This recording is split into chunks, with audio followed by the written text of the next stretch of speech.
first and foremost, I was just diving into your background, right? I was pretty much stalking you on LinkedIn here. You have a very unique background.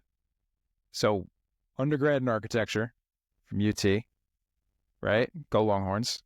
Go Longhorn. Mas- Masters in urban planning from none other than Harvard U. Kind of curious, what made you want to get into architecture? Were you always passionate about that? I guess when I was a kid, I was kind of into I was into math and art, and it just seemed like a great place to be. Um, yeah, I don't know. I don't remember not liking buildings or liking cities. So I don't really remember the kind of like inception of it. It was just happened when I was pretty young. But then you Yeah. go in and expand into urban planning, which I feel like you got in at like the perfect time. Were you studying at UT and that's how you became passionate about urban planning? How'd that Oh, kind of come about? no. So when I mean, I obviously just always been a fan of cities. But I think what happened is I went to, after I graduated from architecture school, actually the year before I finished architecture school, I got a summer grant. It was just like pay a ticket to go travel somewhere and look at something. And my father had an old like college friend who was one of the people that was responsible for the preservation of a city in Morocco. And it's a city called Fez, just like an old, super old city that's still like functioning.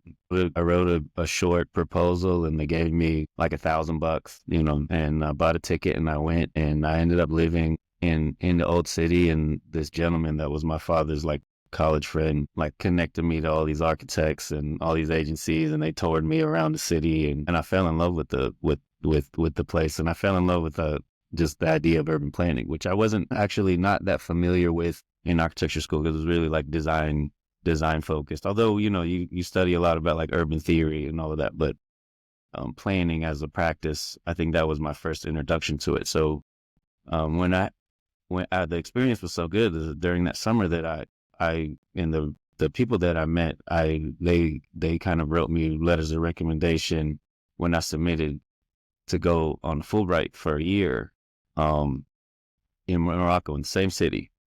And, in between, I had worked in an architecture firm in New York City for like about a year and a half, just like interning. But then I got the chance to go there, and they kind of just like opened my world, all kinds of interesting things about city planning, about community development, about economic development, about how, where like, whereas like previously in my life, my focus was really on like the physical world of buildings. This was like another dimension of like the social world of cities and how the two kind of like line up with each other or how the two interact with each other. And it's what kind of like initially pushed me into the idea of city planning. But when I finished that year, I came back and I worked in a historic preservation firm close to where my family's from, which is bluegrass country in Kentucky. So my parents at that point, like my siblings had all left, so they were kind of alone at home. So I wanted to live near them. I hadn't been home in like 8 years, so I went back home and I worked in Louisville for like 3 years at a preservation firm. It just wasn't. I mean, I loved the experience. It just wasn't satisfying to me in terms of like my imagination of what I wanted to be an architect for was to be the person who has a vision for a place and then builds a team around that vision and then makes it happen, like turns a immaterial concept into something you can touch, right? And the architectural world for me, or my experience in the architectural world for me, wasn't doing that. I think I wanted to be more the person who was not I wanted to be the person who was our client, and I think that was a different that was a different kind of jump in my mind. So when I went back to planning school, I got introduced to the world of affordable housing, which in the southern United States at the time wasn't like a big, people's at that point. I mean, it's hard. I know it's hard for people to imagine nowadays, but housing was it wasn't expensive, and most of the South wasn't crazy expensive as it is now. But in New York City, and because I came up north to go to school, like this was big issue, and all the mechanisms for making affordable housing, and I think for me, all of those worlds that I was into, which was like community development, city planning, physical design, the math portion, the finance, like the way you truly kind of direct, the way you have a vision but actually can make it a reality.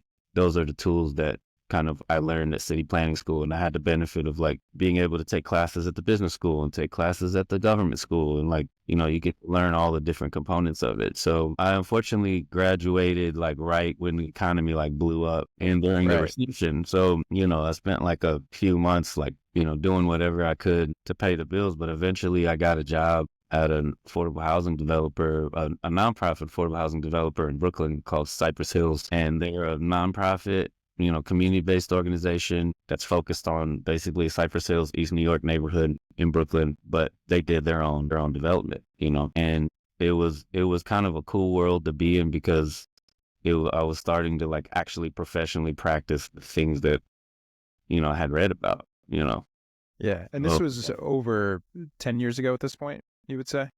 almost 15 years ago. Wow. Hard to So, believe. so now, 4 years ago, I, yeah. obviously, a lot has changed in Yeah. the past decade, right? Did you kind of see this shift coming, especially in like the New York City market? No. I No. mean, I know people wish they had those crystal balls, but like, for everybody I always talk to, especially the kind of younger people in the industry, I'm always like, hey, just be really into whatever you're doing. You never know where. I mean, at the time I was working in affordable housing, like now it's like super sexy and everybody wants to like, every corporation in America wants to have like a affordable housing development piece and, an impact sector and all that. But back in those days, I don't want to be a back in the days guy, but that time, like it wasn't like, there weren't a lot of people into it, Yeah. and I remember talking to all my friends who were working in like market rate real estate development. And I think if when I talk to them now, they're just like, mind blown in terms of like how much of a critical issue affordable housing has become and just how much investment has come into it, and, the cool thing about it, especially getting to know you guys and the guys at Dextall, is that the affordable housing world, because it's, all of our money comes from, not all of our money, but a lot of our money comes from kind of public sector funds. They use those funds to leverage for, policy goals. So we're usually at the cutting edge in terms of a lot of building and sustainability initiatives and like, Innovation. innovations on that front. We're kind of a lot of times, I mean, for better or worse, we're a lot of times the laboratory for a lot of the decarbonization efforts. I remember when Passive House came into the market, how many years ago. A lot of the things that become now kind of like standard practice start in our industry in New York City. Maybe not all over the United States, but in New York City, we are a lot of the innovators in that regard. So kind of piggybacking off of that, in our little pre-call, you had mentioned a project you worked on. I think you might have met Armis maybe on this Yeah. project for, it was the Buildings for Excellence. Yeah, so we like this was many years ago, but we were building a building called Park Avenue Green in the Bronx, which at the time was the largest residential passive house in North America. I mean, somebody probably will check me on that, but I think that was actually the case. I can't remember anymore, but We could edit it if you want. yeah, we built it with the guys from Monadnock who were, some of the team that was there. They were really the first people to kind of like really not the first, but one of the really sink their teeth. An amazing team. So we built that building. We met Armis and the guys at Intis through that process. But the reason I had brought it up to you was because we recently did a project with, we like a few years ago, right after the project was done, we got some money from NYSERDA to study it because the Park Avenue Green is attached to another affordable housing building. It's like the perfect case study. Exactly. Yeah. So there's the first building we call Morris 1, and the second one is Park Avenue Green. They're about the same size, similarly, programmed in the sense that affordable housing complex with roughly 150 to 160 units. They have a commercial component and a community facility on the lower floors. The Morris one's a little bit bigger.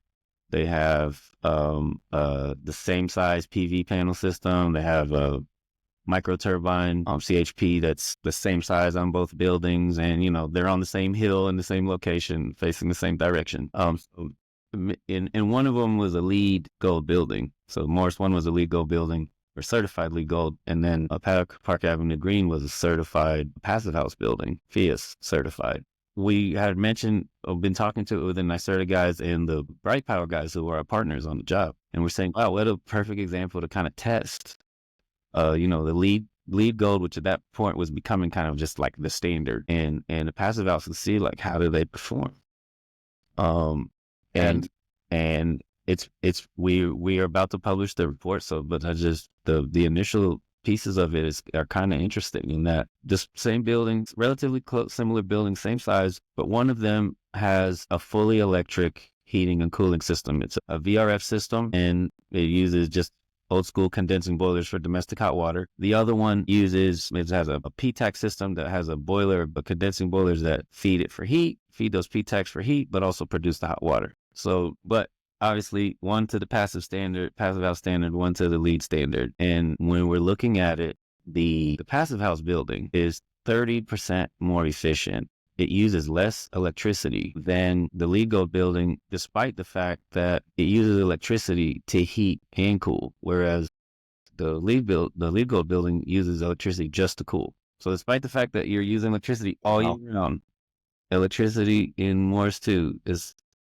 uses Morris 2, or Park Avenue Green uses less electricity. So we're looking at like why that is. And part of that is that it's the HVAC systems, the VRF system, and it's a little bit more centralized, has a certain level of efficiency that the old school kind of PTAC system doesn't have. But I think a bigger component is just the envelope, right? I mean, you're talking about air and watertight, right? Yeah, just airtight. The PTAC is a big hole, just not as well insulated. I mean, it's a really high.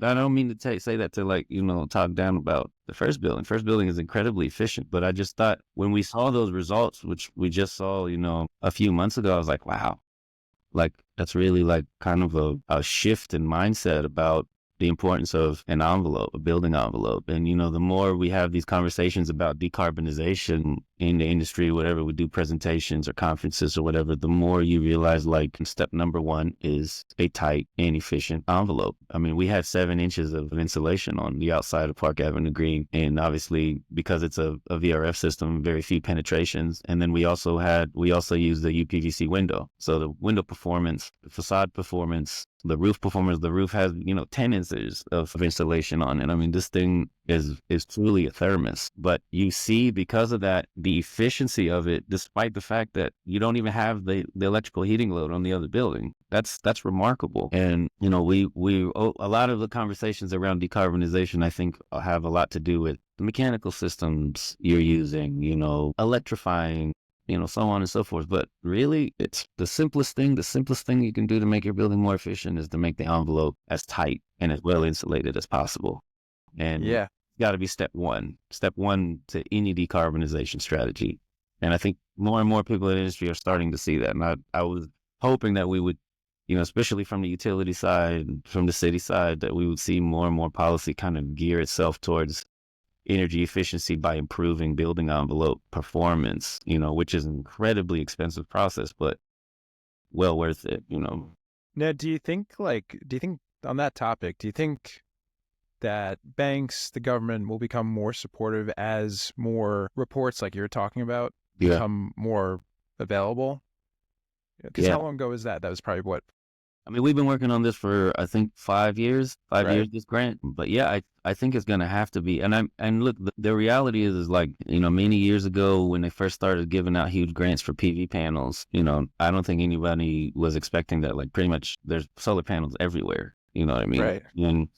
And the amount of incentive that was provided to produce those and the amount of expertise and industrial capacity that was pushed in the direction of like producing PV panels at affordable rates and being able to install them has had a real effect on the ability of utility companies to handle, the demand, all these new electrical demands, people plugging their cars in, people, using their phone. I mean, just the amount of electricity used is intense. Obviously, everything we do is a million times more, every piece of equipment is a million times more efficient. I think envelope. And then look, we're working with Con Ed on a project up in Yonkers where they gave us incentive money to wrap an existing building. It's an incredibly expensive process. It's a difficult process, but it's the only way to truly think about decarbonization in a more simple way, which is make your facade leak level. You know, I mean, Right. it's the reality. Before you start thinking about heat pumps and all the other stuff, that all the other technical things that you got to put in the building, your envelope's got to be a million times tighter. Do you have any feedback from, I'm assuming that these two buildings are fully occupied and have Well, been for yeah, years at this yeah, point. Do you have any tenant feedback by any chance? Like what yeah. they're experiencing? I mean, so part of the study, and hopefully I'll be able to share it with everybody once we get I it. was going to say, if that's Um, readily available, we'll It's not definitely, available just yet, but we're okay. finalizing it. Part of the study was also just about comfort, you know. And when we with the Bright Power folks, what they did is kind of design a data collection system in which we put sensors like everywhere on this building to test a bunch of pieces. Part of it was like trying to figure out how do you test comfort, and you know, it all kind of like it just makes sense. There's less fluctuations in temperature. There's less fluctuations in humidity inside the unit. I remember when we first opened the building, and I was waiting outside for somebody right in front of the building. It was like people just starting to slowly move in, and we were like talking, and I was like pointing to things, and one of the tenants came up and was like, "What's going on?" I was like, "Well, you know," trying to like tell them like, "You're in a building that's actually kind of unique," and they're like, "Yeah, you know," like I was just gonna say like we haven't even turned the heat on yet. Oh, And wow. it's comfortable. It's comfortable in the apartment, just like seat of their pants. They didn't they could feel the difference, you know, and we, you know, we felt it during construction. I remember talking to the non guys like once the building was fully wrapped and the guys were working on the inside of the building, like until it got really cold, we didn't really need to heat the building that much because it's just, you know, in the kind of shoulder seasons, spring and the fall, you don't really need to do a whole bunch. You know, like in some of our older buildings, you know, we'll cut the boiler on at a low temperature just to take the chill off in the units. But in a lot of these buildings, I mean, look at all of it is intuitive. It makes sense, and there is definitely a different level of comfort inside the unit. You do have to add other mechanical systems in the building to help the building breathe better. Now it's like super tight, but just to make the air quality, you're not kind of holding air, you know, stagnant air inside the units. But we have other ERV systems, unitized systems that are constantly pumping fresh air inside the units. But the tenants definitely feel a difference. But It's I amazing. really, I really think from like the challenge of like how do we deal with the surge of electrifications and the use of electricity? Like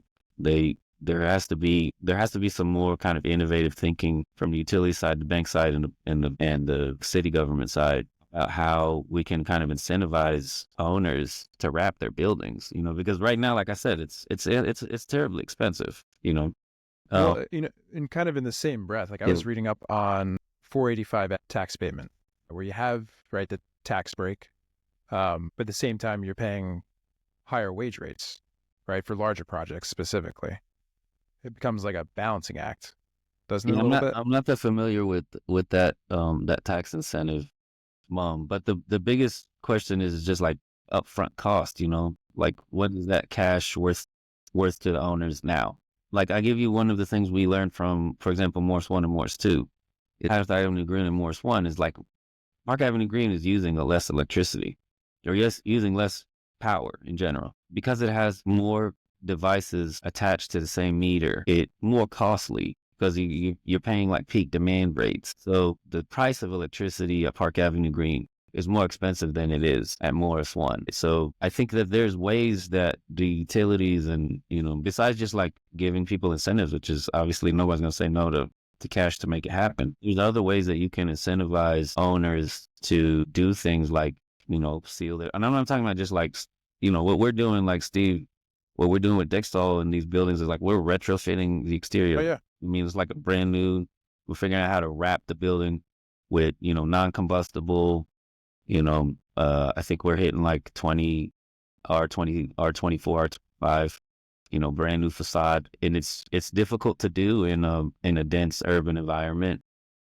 And it's difficult to do in a retrofit because you got things like fire escapes and, you know, the buildings for sure. straight, the buildings are doing all kinds of wavy things. That But comes up in every meeting. Like, yeah, we talk to architects and we show examples of Eagle Lab and the mock-up and yeah, everything. And it's like one question always comes up. It's like, how do you navigate that fire escape?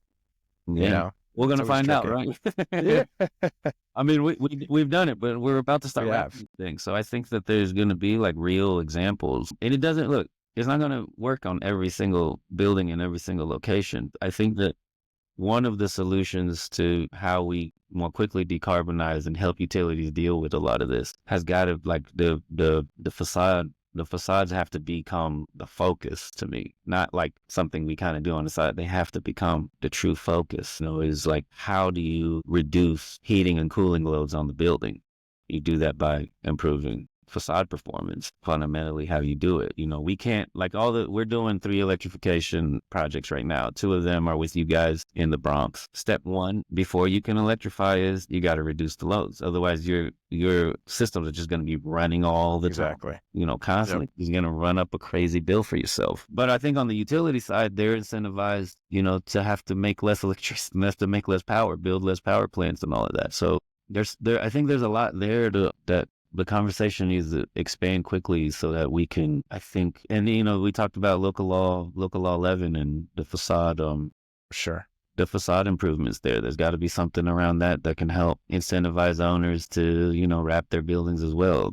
I think there's a lot of tools here for preferential underwriting. I think a lot of banks are already moving towards this, but like preferential underwriting for these type of improvements that allow you to underwrite at lower utility costs. And I think we need more data, and we need to see like more real life implementations of these systems. And I think that's what to me has been exciting about being in this field. To me is like I get to work in real estate in these communities that I think in the type of communities that I personally enjoy working in, but at the same time we get to do some really cool stuff that I think is ahead of the curve, and 100%. like experimenting and thinking through how we do these. I mean, we get now that we're starting to like see these projects come up, I get people, NYSERDA sends us people, other guys like, can we come look at the project? How'd you do this? Your phone must be ringing off the hook. It is not ringing off the hook yet, but I think once we build it, people are going to want to say like, how did you think through this? Because it's really a puzzle, and it's not, it's not like we got a team of people and a lot of people who are like energetic about how to do this. We talk to your team, they bring a set of expertise to it, and we talk to our engineers, they bring a set of expertise to it. We go to the manufacturers for the heat pump systems, for the fan coil systems. There's a whole ecosystem out there that's ready to bring a part of a solution. We just kind of got to integrate it into one. But I'll go back to it again. Facade has got to be step 1. Now, do you think, just on the same topic, prefabrication? Yeah. Do you think that solves many of the issues that developer and owners are afraid of? Like the overarching question is like, will this investment stand the test of time? Would you say that prefabrication is the way to go for these types of buildings? Prefabrication can solve a lot of problems in different contexts, right? And this, if you can figure out how to do it at speed. Well, let me put it this way: we're doing one building in Yonkers, which is an EFIS overclad, and now we're going to start this one with you guys that's a prefabricated solution. So when we get it, when we're done, let's talk about which how each one works. But I think the benefit of the prefab to us has been that, for us on a lot of the projects we do them at prevailing rates. So, the ability to like produce these panels offsite makes them just more feasible for us. Like aesthetically, you just have more options. I don't think that EFIS looks bad. I don't mind it, but it definitely, you have more options in terms of the materials that are available to you and what an owner can select from. And we also, because we work in a lot of communities, when we're going in those communities, we get a lot of feedback from elected officials and community members who don't necessarily want, the EFIS look. They want something more traditional. I think that's going to need to develop a little bit more, like in terms of like paneling, stone paneling, brick paneling. We're not totally there yet, but I think the finished quality on the prefab panels is a step up, and for us, like I mentioned to you when we spoke about it before, like the overclads, it's an expensive proposition, because remember, you're repairing the existing facade so that you can hold the new facade, right? So it can support the new facade. You're also buying a brand new facade. And when you're doing that at a prevailing rates, which is what most of our work is at, that labor intense, like when you're doing kind of labor intensive EFIS work, it can be cost prohibitive. Just can't pencil it out. So being able to kind of produce things off site, but and make the install process a little bit more efficient can be really helpful. But as I mentioned to you, we're doing a EFIS overclad and we're doing this one. So we could talk again once they're both done and we can kind of like, pros and cons of each one.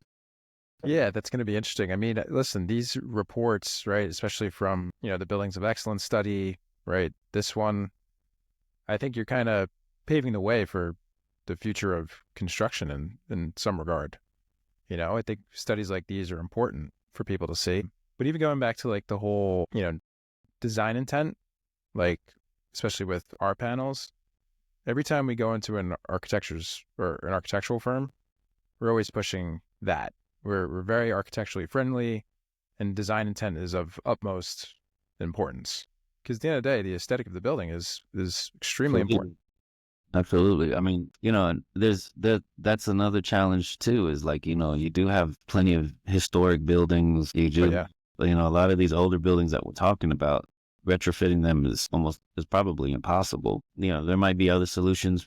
People are going to continue to innovate, and there might be other solutions out there. But like I said, like this is one, which is, to me, the benefit is you're going to improve the performance of the facade in general. You're going to reduce your heating and cooling loads. So you'll cut your utility bill. Two, the system that we're installing is non-combustible because it's just metal and mineral wool, right? Just the code is increasingly moving towards that one way or the other. And the buildings we're doing for the city, for NYCHA, like that's a requirement of theirs. So that was the reason that we initially started having our conversations, was we were looking for a Novaclad option that was non-combustible, and they're just not very many. You can kind of in the field produce one, but piecemeal something that could work, but to find a product was very difficult. So yeah, and then the other part was that we can make it look nice. It doesn't have to be purely utility, and we could figure out how to price it accordingly because we could produce some stuff off site rather than, the guys in the field. The amount of time, the amount of labor that EFIS requires is intensive. Even though the material might be cheaper, the labor is intensive. And in a prevailing wage job, you have to take all of those into consideration to figure out if it's feasible. And, like those things I think will improve over time. Like everything. I mean, when we did the first passive house buildings, everybody was telling us, it's going to cost you 10% more to make this a passive house. Now, pretty much the stuff we did when we built Park Avenue Green is just standard, I mean, not 100%, but a big chunk of it is just standard practice. And the energy code has evolved to make the industry kind of just absorb a lot of the passive house practices just as like, baseline, and, we found out it doesn't really cost significantly more. There's some cost, but it definitely wasn't at 10%. And we did a whole thing with NYSERDA about this too, and they found that to be the case, that the costs are not significantly more, and that's over time those costs have narrowed. So I mean, we'll figure out how to do this, but the facade part is definitely the challenge from a cost perspective. The equipment is expensive, but the facade is also expensive, and it's like I said, and when you're working in like dense places where you got little room to work with. Do you have a property line at the street? Do you have buildings do you have two blind walls? You have other buildings it starts to become really challenging, and you have to have a team like the guys we met at Dextal and a lot of engineers and everybody we work with that really like you're in the mindset of innovating, and you're willing to kind of roll the dice on a few things, but calculated risk taking here. But so far, I mean, with the systems we're installing and the ways that everything's going, like we can start to really see, significant efficiency just on the mechanical system side about our ability to deliver heat in some of these projects with real efficiency. And as we wrap the buildings more completely and we finish them up, I think we're going to see significant kind of efficiencies, not just from utility cost reductions, but also energy consumption and carbon emissions. I think a lot of people are going to be reaching out to you for this report when this comes out, by the way. I mean, I hope by the, hopefully by the summer. Is that right? I'll be able to put it out. It's not like, some crazy, but I think for us, like, even that one little kernel of saying like, hey, we didn't start the study thinking that Park Avenue Green was going to be going to use less electricity than Morris One. I didn't think that was going to be the case, but it's true. And like I said, part of that is the mechanical system, part of that is the facade. But I'd like to think that the facade is a big chunk of that. And I really think that should be most people's focus moving forward, is like step one to decarbonizing your building. If that's a focus of yours, and I think it increasingly will be for most people, is make sure you got better windows and you're insulating your building better. Everything's more airtight. Your roof is better insulated. Like the envelope is critical. Could have said it better myself. Yeah. What do you guys have going on for 2025? Obviously, we're going to be working with you on a few things, but Yeah. what does Paths have going on for the foreseeable future? So I work with PAS, but I also work with Renewal Construction, we got a Renewal Chateau, which is a joint partnership between us and the Archer companies, and we work together on a lot of NYCHA projects, which is City Housing Authority, the PAC program. And we got these two buildings that we're doing with you. One is 1325 Franklin Avenue. The other is 905 Eagle, both in the Bronx. One is about 100 and one is about 60 units, and they're two totally different, two separate kind of tests here. One is a centralized mechanical system that has a central air source heat pump that is feeding, which is heating and cooling water into a hydronic loop that feeds into the units that have fan coils in them. It's like a senior building with studios and one bedrooms. So there's a fan coil that then ducted. When, like that thing, that's a lot of the questions we have. People are like, oh, how did you guys build central AC in here? I'm like, well, it's not exactly central, but it looks like it because of it. We actually duct it to the rooms, and you got a grill like you would in like a suburban home or like a new home. And that central plant is then, obviously, we have all the other work around it, which is the facades, the windows, the roofs, all the envelope improvements. So we're curious to see the performance of that building. And then we have the other one, which is Eagle Avenue, which is decentralized. And what we're doing there is we have, instead of a central heating and cooling plant, we have a central hot water plant that's electric, that has a backup gas, like small gas boiler for like the coldest days. It injects heat into the hot water. So when I think this is a lot of the nervousness people have, is they're not 100% sure how bulletproof or resilient these electrical systems are. So we're building in kind of like redundancies and retrofits, because we already have gas service there. It's just, we're going to use a lot less gas service, and it's going to be a backup. But the heating and the cooling here is, we've expanded the existing AC sleeves to take in a packaged terminal heat pump. A packaged heat pump, right? A PTH. Yeah.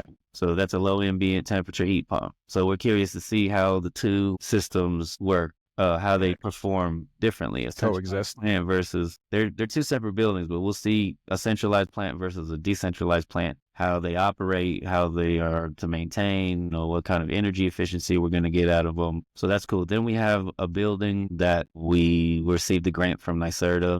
That's in Yonkers. It's a 200 units, 2 towers, super cool system. It's like got all kinds of cool electrical stuff in it, electrical mechanical systems in it, which include Shark, which is a sanitary. It basically is imagine what we're doing is we're collecting all the sanitary water from the building, and then all the heat that's in that sanitary water. So when you flush your toilet, when you use a shower, when you wash your hands in the hot water, that body of water, if you collect enough of it, is gonna consistently have a temperature somewhere in the. So yeah, it's like tapping. The more you know. It's like tapping geothermal, like the heat in the earth, right?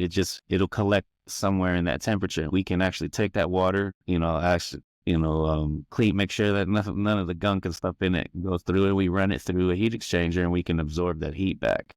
Wow. Isn't that amazing? We like reuse the heat that you normally would just flush into the sewer. And then we have a central heating plant, same one that I described, central plant with an air source heat pump. There's a backup gas fired plant too for the coldest days. As I always mention to people in affordable housing, like heating is politics, right? Like, the people have over the years been traumatized by, poor landlords who haven't, especially in poor communities that don't provide sufficient heat. So step one for us is making sure that our tenants constantly have consistent, regular heat. Like that's the baseline. So we do a lot of like belt and suspenders to make sure that on the coldest day of the year, if it's Christmas Eve or whatever, that we do our best to make sure everybody's covered. So that's a cool building. I think you're going to see a lot of conversation if you're in the decarbonization NYSERDA loop. We're hopefully going to be talking a lot about that building and hopefully giving people tours of it. But that one we're using just an ephes overclad there. It's not a Dextol system that Nice. we'll introduce to you guys a little bit later. Hey, we can't do every building, Yeah, Be nice, but yeah. So we got those, and we're looking at a different set of NYCHA buildings that we're in the process of kind of working through the design details there. Yeah, I mean, these are all like exciting prototypes for us and a real place for us to build. We had kind of like built a previous model that's about, because we do a lot of renovation and retrofit. We also do new buildings. We're talking now just about the retrofits.